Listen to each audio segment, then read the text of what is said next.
So I am Erica Fiola. I am the Director of Strategic Initiatives and Interim Director of Grants here at the Regional Arts Commission. I have been with RAC since June of 2018 and joined the grants team in November. I'm also joined here today by Olivia Las Gonzalez, who will introduce herself. She's doing a majority of the presentation, and she will introduce herself when she starts her portion. So just a couple technical things. There is a chat box, so please feel free if you have questions along the way to use that, and we will get to them as we see them. You are all muted, so we can't hear you. So again, please put questions or comments in that chat box.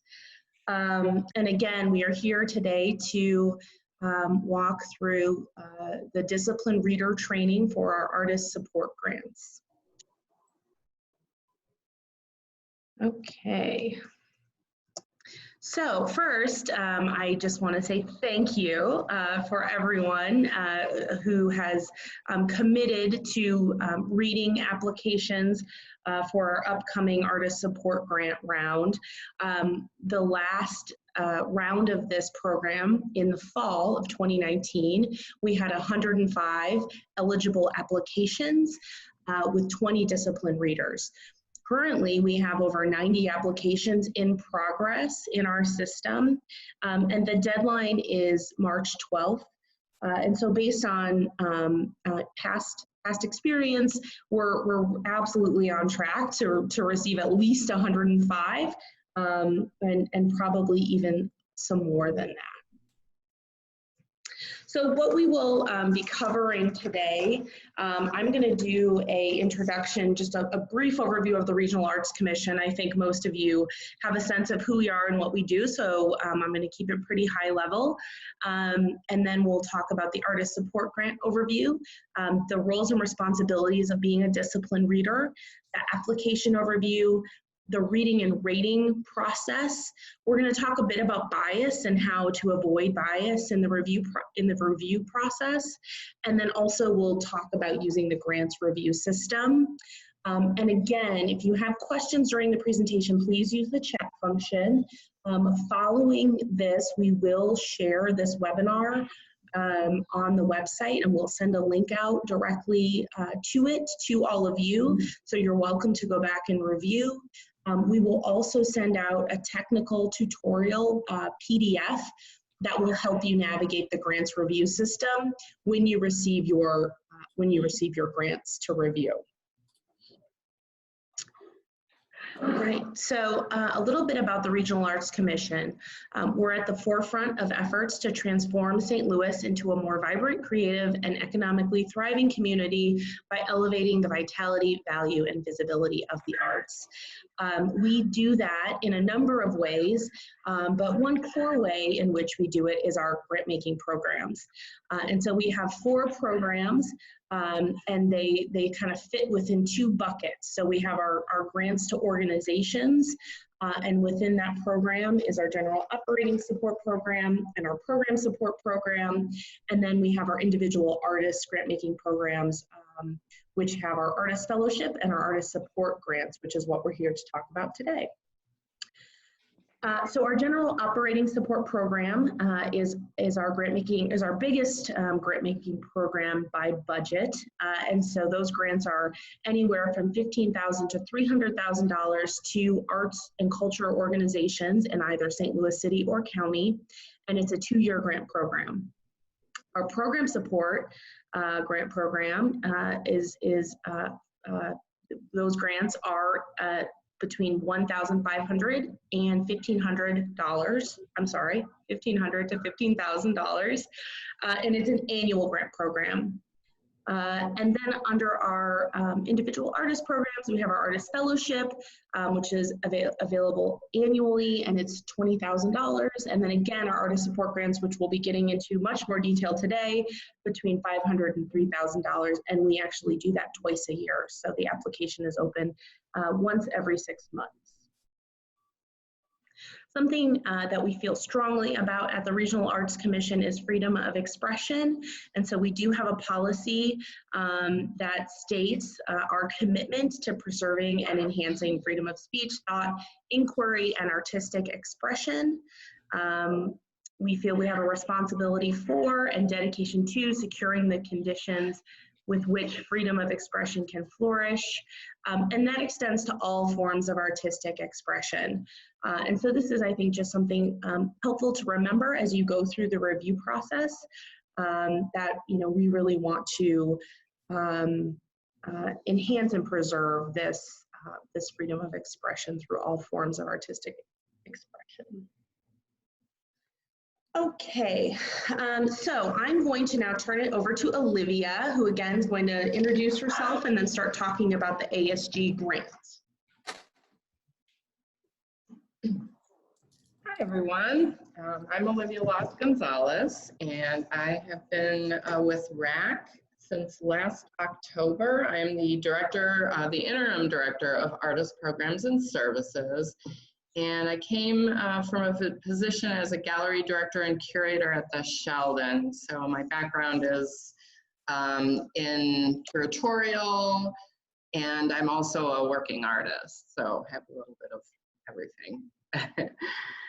So I want to take you through the different steps of the review process. And we will continue. So the purpose of the Artist Support Grant is to provide direct funds for an individual's artist projects, needs, or creative opportunities in all disciplines. And so you'll be looking for that in the artist narrative portion of their grant application. And we'll go into more detail as we move through this. As Erica mentioned, the Artist Support Grant is given between $500 and $3,000 are given to projects in a variety of disciplines that we support, including architecture, design, music, craft and traditional arts, literature, theater arts, visual arts, dance, media arts, and then new is social practice. The purpose of having the artist select a discipline is that we use that in order to then match up their applications with you, our discipline readers, to ensure that we have the right type of person reading and rating them. Certainly there are many artists working in a multidisciplinary fashion, and we do definitely encourage them to apply, but we do ask them to also select and apply in a particular discipline. There's $100,000 awarded in total in each round, and there are 2 rounds a year, one in the spring and one in the fall.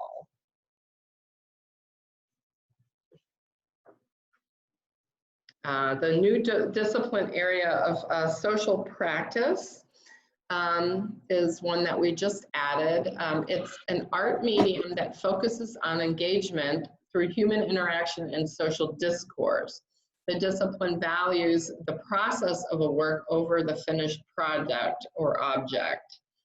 Artists who are working in social practice co-create their work often with a specific audience, or propose critical interventions within existing social systems to inspire debate or catalyze social change.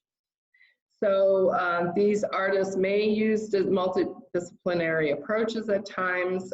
They don't always result in a work of art in the traditional sense of the word. It's often collaborative and participatory.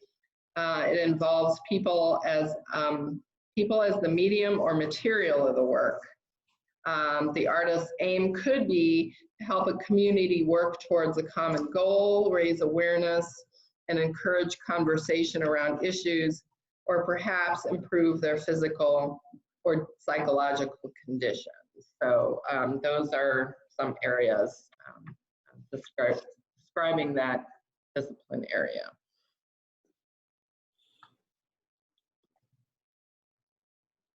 So eligibility, the grant is eligible to artists who are 19 years or older. They should not be enrolled as a full-time undergraduate student, so they could be a graduate student, but cannot be an undergraduate student. They should be, they have to be a current resident of St. Louis City or County and must have maintained their primary residence in St. Louis City or County for at least 1 year. And we will ask them for documentation when they pick up their checks. We do also, this is, and I'll talk about this a little in a minute, but this is one of the areas that staff checks beforehand. So you shouldn't have to worry about this, but you may discover something as you're working through their application, in which case you would want to contact me and let us know. They must also have created and presented their own original works to the public or performed for the public in the past 3 years. And that would be something that you would see in their CV or their resume. So these are also things that apply and that we check, so you shouldn't have to worry about this, but they should not have received an artist support grant in the past 16 months or a fellowship in the past 18 months, and they also need to be in good standing with no delinquent reports or other required grant documentation. But again, these are areas that we check ahead of time, so you should not have to look out for these particular eligibility concerns.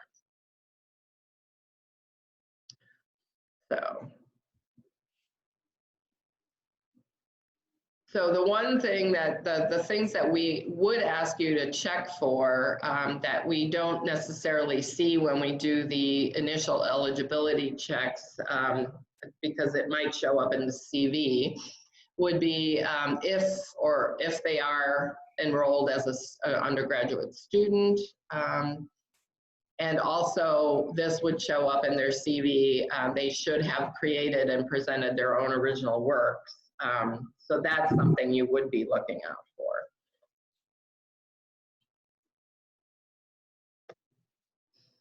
for. The key dates for the schedule are your discipline reading will begin Friday, March 27th. You'll be contacted by Chloe and given your assignments. And then you have until April 21 to read. Our grants committee meeting is May 5th. And then our commission, then once they go through the grants committee, they're also presented to the full commission, and they vote on the proposed awards on May 14th.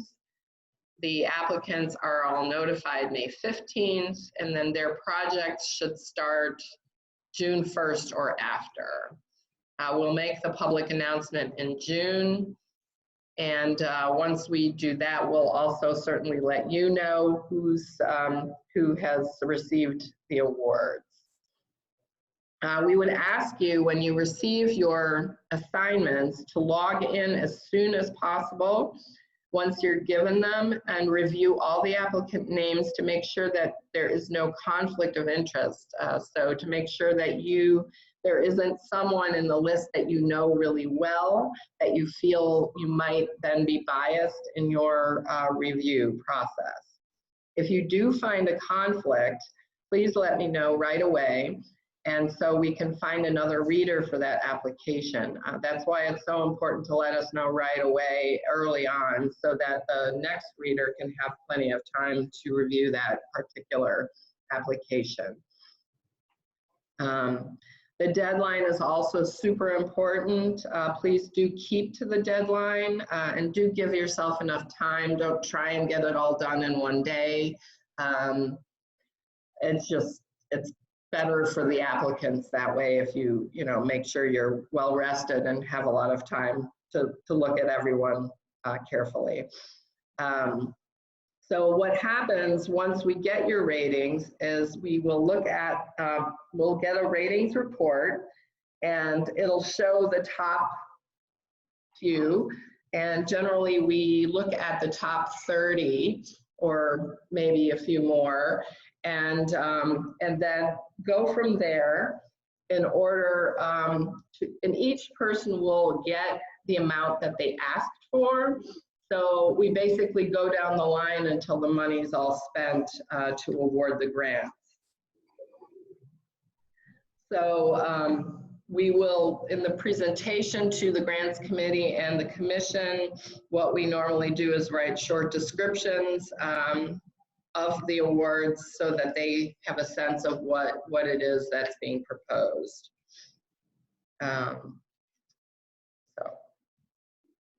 And then the next round of applications will open Monday, July 3rd, and that will be July 13th, I'm sorry. And that will be both for artist support grants and the fall artist fellow, or the artist fellowship for 2021. So fall ASG and 2021 fellowships. So your disciplined reader roles and responsibilities.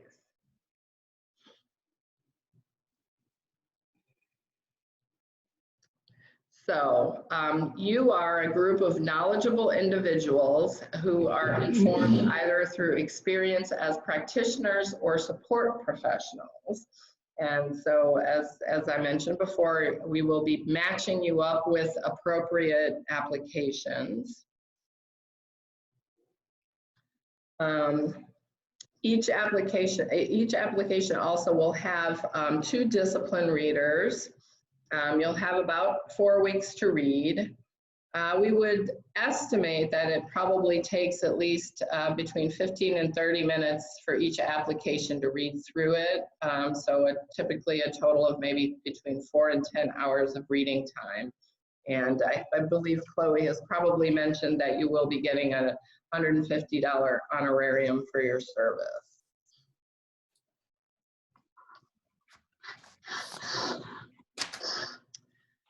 So again, responsibilities include, please do declare your conflicts of interest, rate fairly and avoid bias, and we'll be talking about that in a little bit, how to avoid bias. Do please commit to completing, because it's very difficult to find a reader halfway through the process if you aren't able to complete. So do give a thought to that deadline and make sure that you are able to complete. And then please do finish by the deadline, because we have kind of a very timed process following your finishing. And if things get late, then we can't do the rest of the work that needs to be done. So.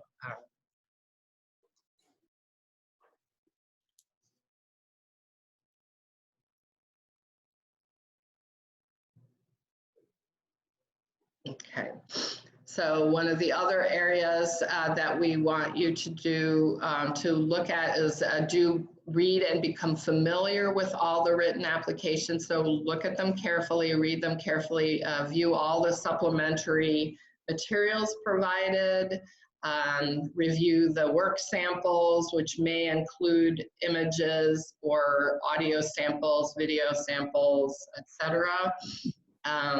And then review each application according to written and published guidelines, which I'll go into in a minute.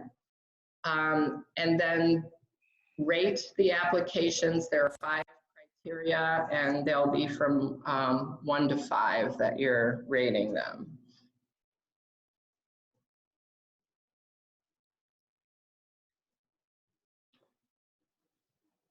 So just to give you a little overview of what their application looks like.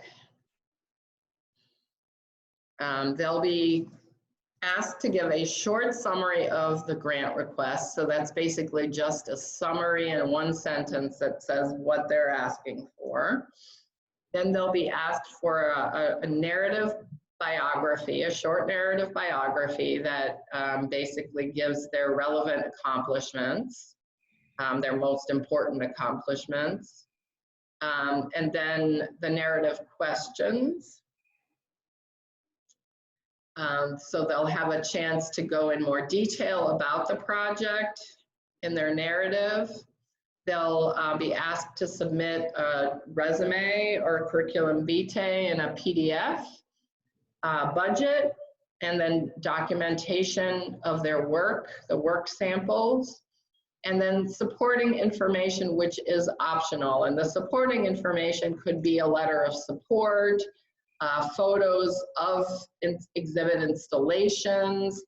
It could be, you know, flyers for poetry readings. So those kinds of things are considered supporting information that they can also add if they would like, but they're not mandatory. So each application must contain the narrative, the resume, the budget, and the work sample documentation. So any applications that are missing any of those above are incomplete applications.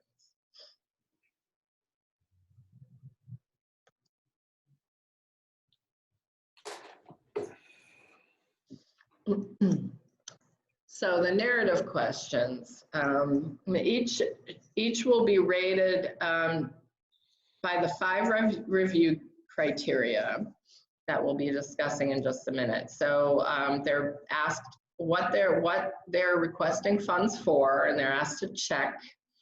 If it is a community project, another box will open up for them, and they'll need to describe what the community benefits are for that project. Then they'll have a chance to describe in detail, that's the main body of the application, which is their narrative. So how will the grant funds be spent if awarded? So there's essay space. They'll be asked for a timeline, a start and end date. And then what the important milestones might be that exist in the project. Sometimes those are more evident than in other types of projects. Then they'll be asked how this project opportunity or fulfillment of need will further their creative career goals. They'll be asked what materials and supplies they will need, and they'll be asked to describe those. If they're working in partnership, they'll be asked to describe the partnerships. We do ask if there's a partnership or a collaborative that only one of the people apply. So, and we will scan for that to make sure that there aren't duplicates. But if we've missed something, and if you see an application that seems to be exactly the same or sort of the other half of the collaborative, then those are actually automatically ineligible then, because we tell them only one person can apply for that project. And again, we do scan for that, but if we miss it somehow, then please let us know. So community benefits, as I mentioned, that only applies when the community project is clicked. Then they're asked what the desired outcomes are, and whether they have additional funds for the project.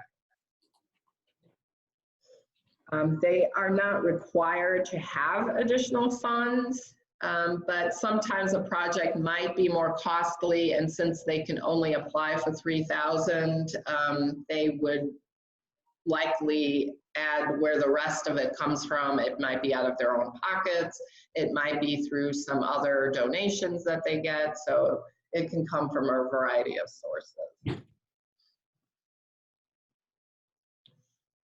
So they'll have a budget form that they'll need to fill out, and that will have to balance out. And that's something you'll be looking at and reviewing. We do recommend that the artist list all the income and expenses, even those exceeding the grant request, as I mentioned.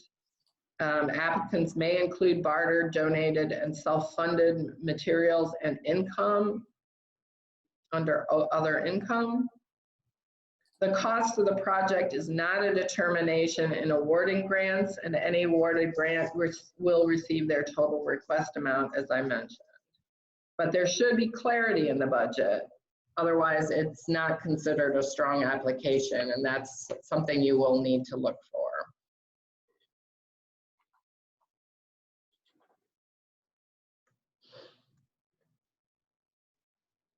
So this just kind of recaps what we're talking about before.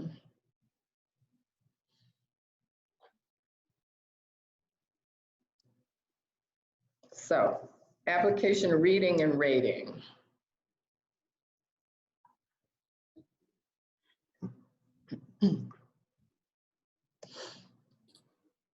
So the review criteria, you'll be rating from 1 to 5, with 1 being the lowest to 5 being the highest. And in these 5 areas, artistic accomplishment, clarity on how the grant funds will be used, what their commitment is to deepening and expanding their work, whether the grant funds will further their artistic and career goals, whether they've shown that, and their immediacy of need, the time frame of the project.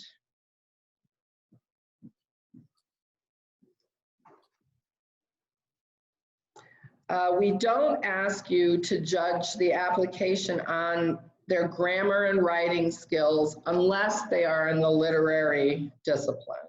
So, you know, you might have someone where English is their second language. So judge it by the content rather than by the necessarily the way it's written, although it still has to be clear to some degree. So, yeah. So within artistic accomplishment, you'll need to look for that the applicant demonstrates creative accomplishment and shows notable work. The clarity on how grant funds will be used, that the application paints a clear picture of how the funds will be used. Commitment to deepening and expanding the artist's work, that the application demonstrates how the artist's support grant will benefit and advance, their application demonstrates a history of seeking creative opportunity. So whether that is through exhibits that they've put on, whether it's through artist residencies and workshops they've attended, all of that certainly will be shown in their curriculum vitae.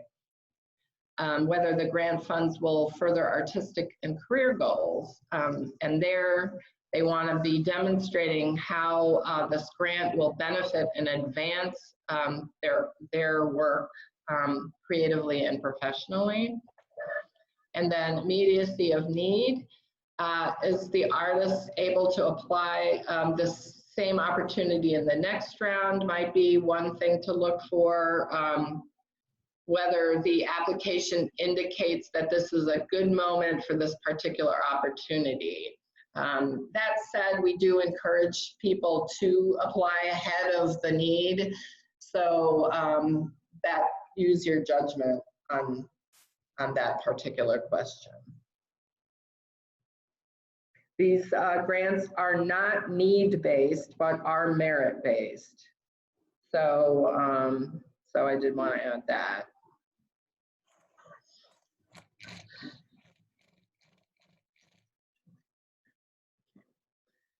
So evidence of the criteria you might find with artistic accomplishment, you will find that in their documentation, in the images and videos that they've submitted, in the accolades that they've received, so awards, reviews, that you'll see that in the resume.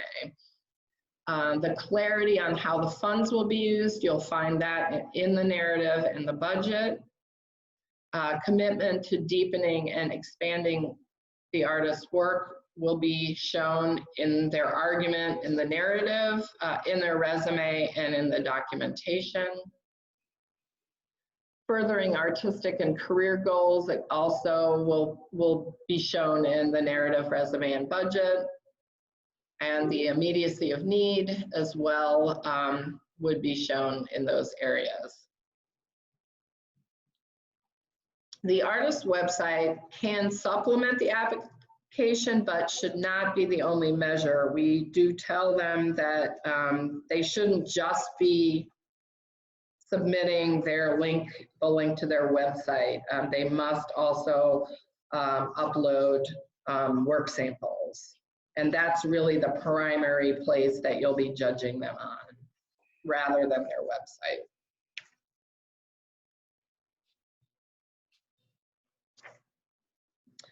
So the application review process includes RAC staff reviews all applications for eligibility. So we check for residency, we check for all of those areas that I mentioned earlier, and hopefully we catch them all. Then it goes to the discipline readers. There may be some RAC staff among the discipline readers. Sometimes there are, but the majority will be outside readers. And then you rate the applications using the 5 review criteria. Then based on that, the ratings of what the outcome of those ratings, we make the recommendations for the top group, which is generally around 30 to 35 applications, to our commission, the commission's grants committee. The grants committee reviews them and then makes that recommendation to the full commission, who make the final approval.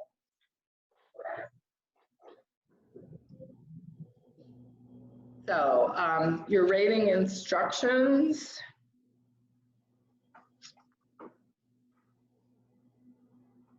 So while reading the applications, keep these values in mind: objectivity, consistency, and confidentiality.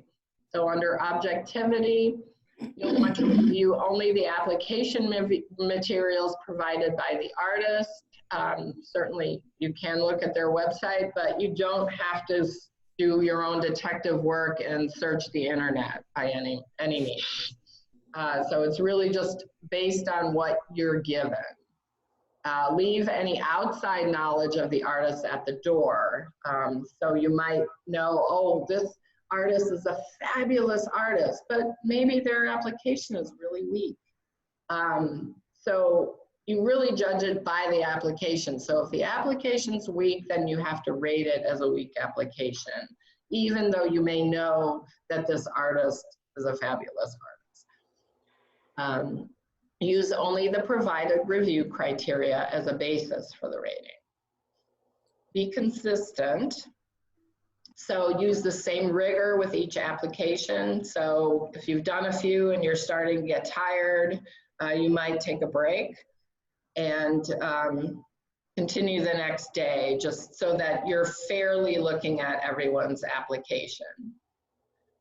Consider all the materials that are there, and consistently apply the review criteria to each application. Confidentiality. Please don't discuss any of the applications with anyone during your reading period, or make any comments to friends about applications or particular projects. Don't share the applicant information or the ratings with the applicants or the general public.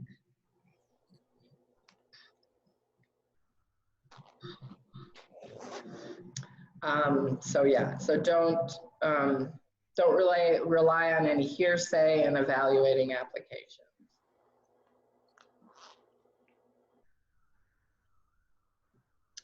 Fairness and relativity. So St. Louis is home to a rich and diverse community of individual artists. There are many approaches, many techniques, many genres. The works will vary considerably for many reasons. So the way that we look at an artist who is a gallery level painter, for example, and who wants to advance to national shows, versus the way we look at a community artist who is working with children, for example, would be looked at a little differently. So it's really based on the quality of that, whatever project that they're proposing. So your rating should be fair and relative, even across genres within the discipline. So as a music rater, you might get a classical music application and you might get a hip hop application. And so you want to be free of the biases and your own tastes for those. And we'll talk about that in a minute. But just look at each one within the context of that genre. So, you know, the classical one would be looked at within the scheme of, well, how does this person hold up within classical? Or how does this person hold up within, you know, the genre of hip hop, for example.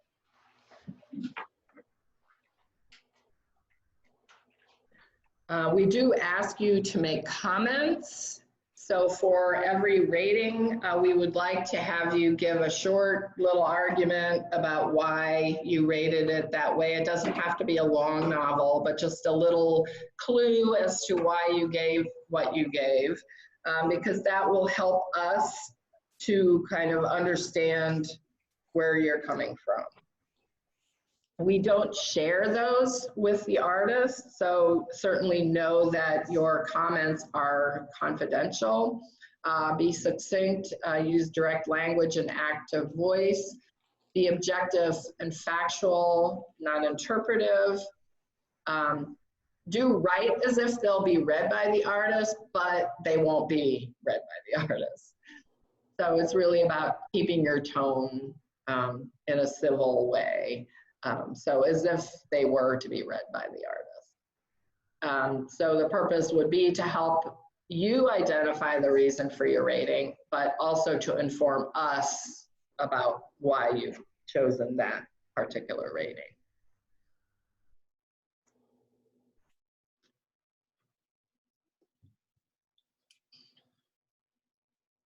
So your comments should directly address the individual's application. They address the relevance of the application to the purpose of the grant. Be tactful, succinct, well-balanced, providing positive feedback as well as constructive criticism.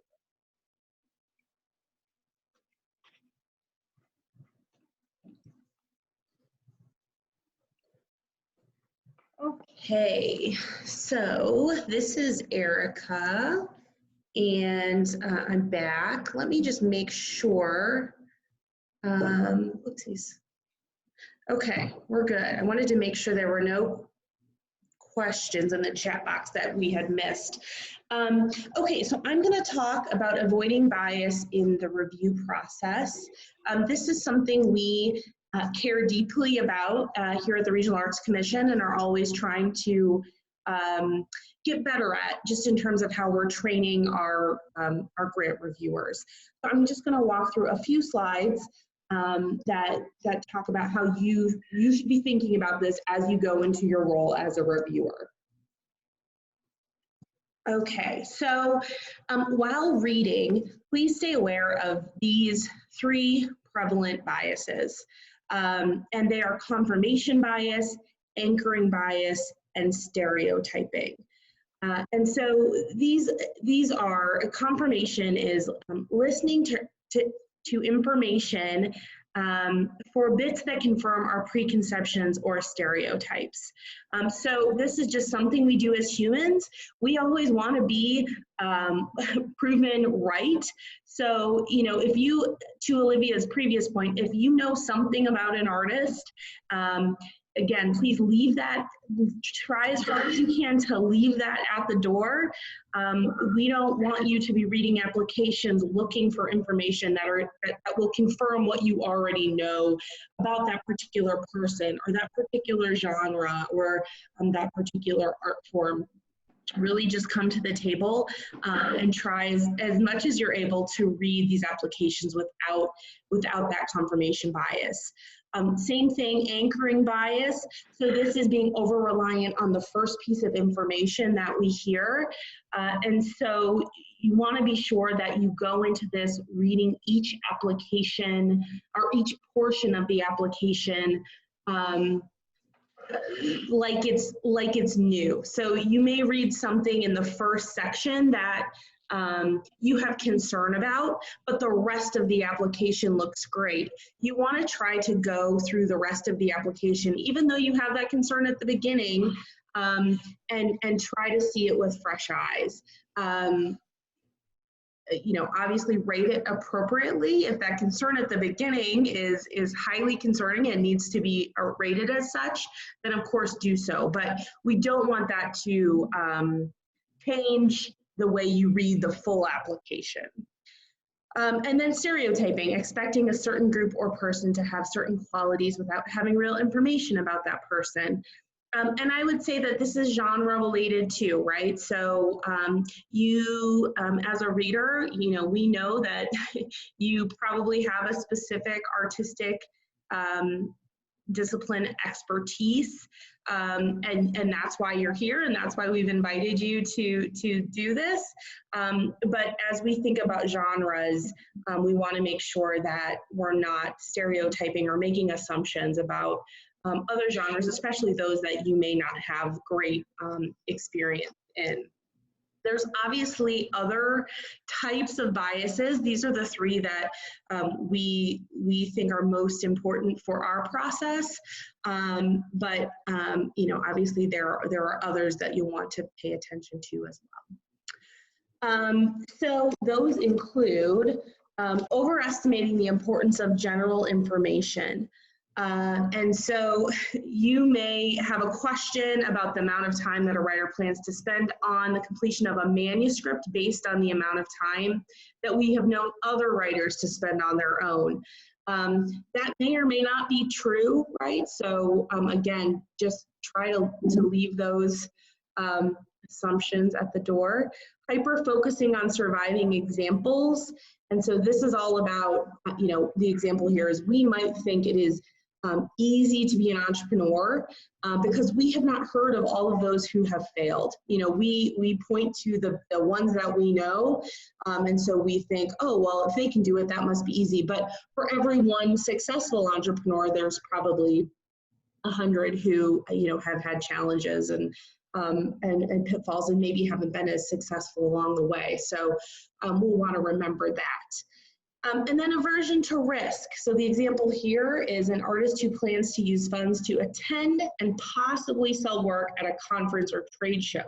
This may be seen as taking a big risk and potentially not selling any work, but this is in keeping with the spirit of the artist support grant. So even if there is some risk in the grant, if it's a good proposal, based on our criteria, we want to make sure we're not being too risk averse or making assumptions about the amount of risk included in an application. So some tips on how to maintain objectivity and consistency. So again, we want to make sure we're leaving our preconceptions at the door when we enter into this process.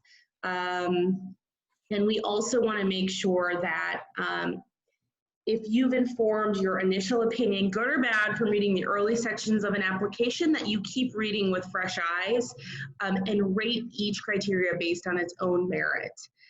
Olivia already talked about this, but we do want to make sure also that we're prioritizing content over writing ability, logic over grammar. all within reason. So if you read it and if the application is completely, you just cannot understand what they are proposing, then of course, you know, that is, that's a problem. But if they aren't using commas appropriately or they're spelling words wrong, please try to look over that because we want to be sure, again, that the content is really strong, and that if the proposal is really strong, we really don't care all that much that they aren't using commas appropriately, unless, of course, they are in the literary category. Then we may, in fact, care about that. Okay, so Olivia is going to come back. We're going to do a quick switch one last time, and she's going to talk about using the grant review system. Okay.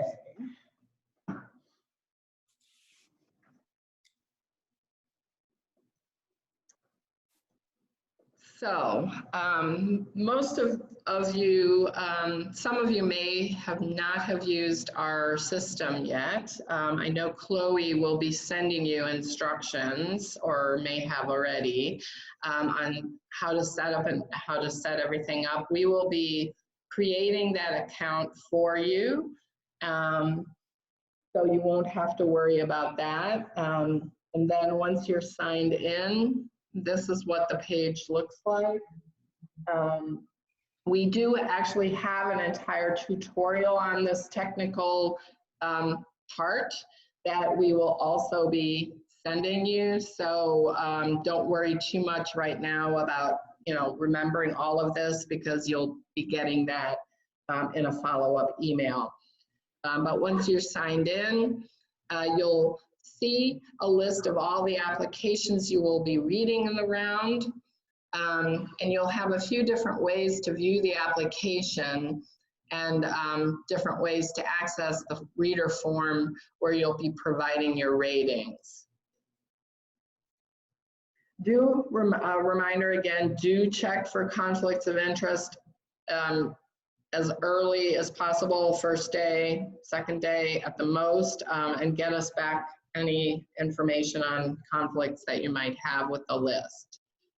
Then you can click on either their name or the little black file icon.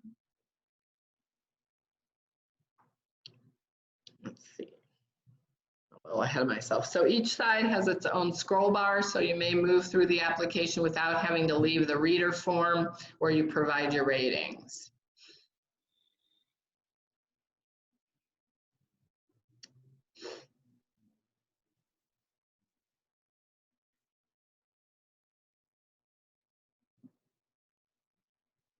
The side-by-side view is the most popular.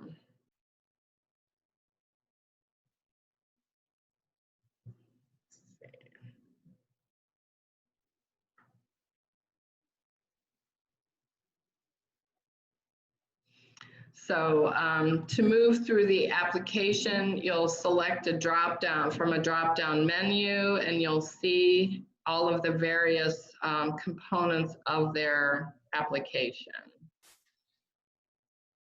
So the applicant setup is a basic contact information form that we require from the artists. Then they'll have the narrative. That's really where the meat is of the application, where their narrative is and the description and details. Then there's the budget, their resume, and then attachments, either their work samples or their supplementary materials.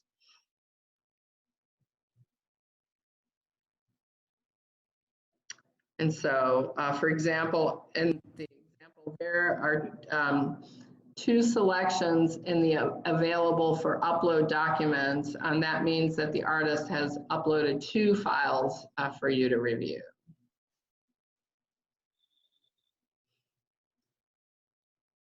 So on the other side of the screen, you'll see all the questions and ratings and response that require responses from you, and there's only 1 page.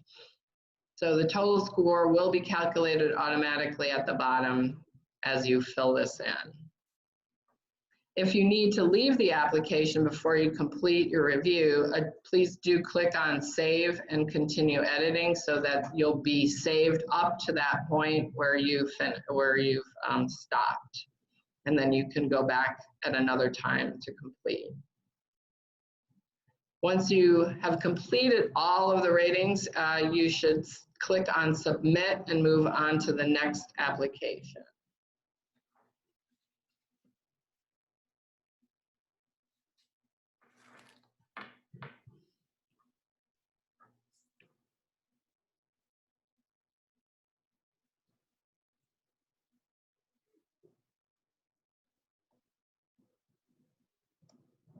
So if you click on the folder, oops, let's go back. If you click on the folder icon, you'll expand the list of the application forms and documents, and then you'll see those components. And so we do ask you to look at every single one in order to form your final opinion.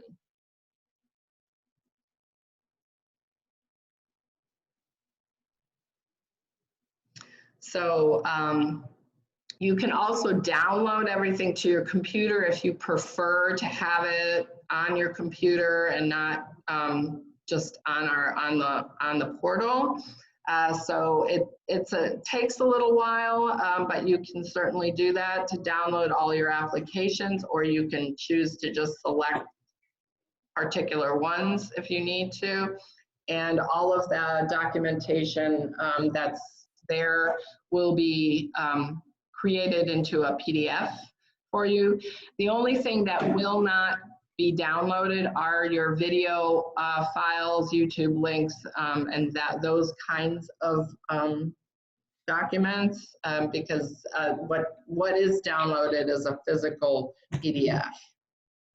So those you would still have to look at online.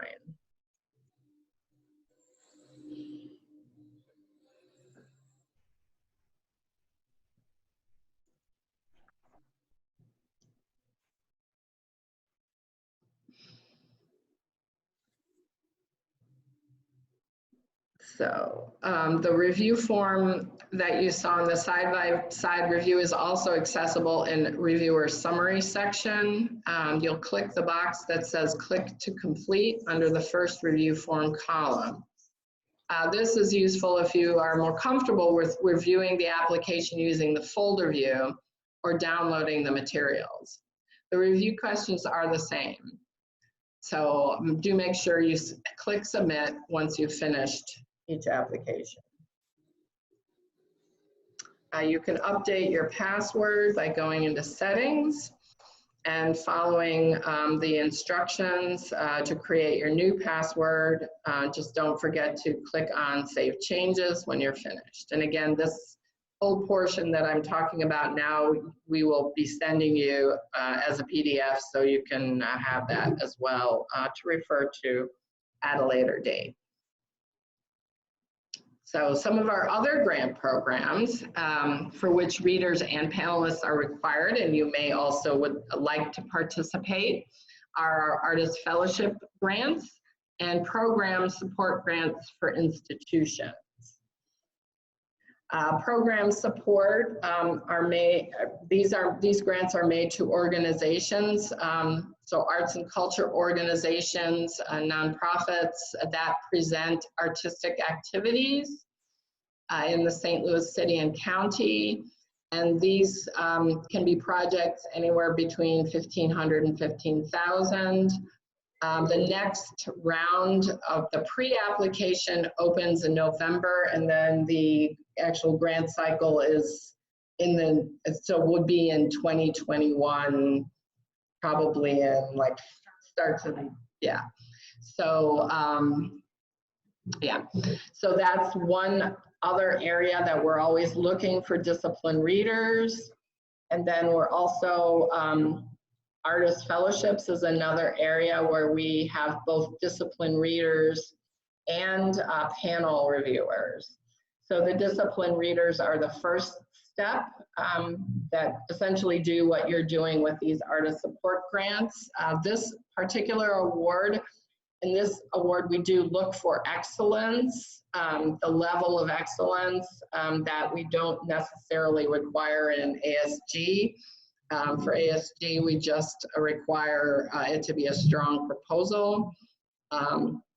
But this particular grant is awarded to 10 individual artists of any discipline, and they receive $20,000 to further their career and provide space to study, reflect, experiment, explore, practice, and create. It's a pretty awesome opportunity. So we do look for discipline readers for that as well. And of course, there's also the fall round of artist support grants that we look for. So other links on our website, the grants portal, which you'll be getting a link to in the follow-up email.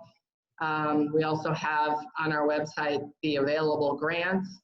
Certainly feel free to let your artist friends and people in the community know about these opportunities.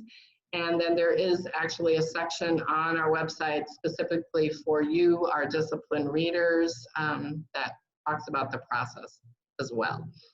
And if you need any assistance, my email will be included as well in the email that Chloe will send out to you. Feel free to reach out with any questions. And I believe we're going to have our chat box open for questions. So if anyone has any questions, please feel free to type them into our chat box and we will try to answer them for you.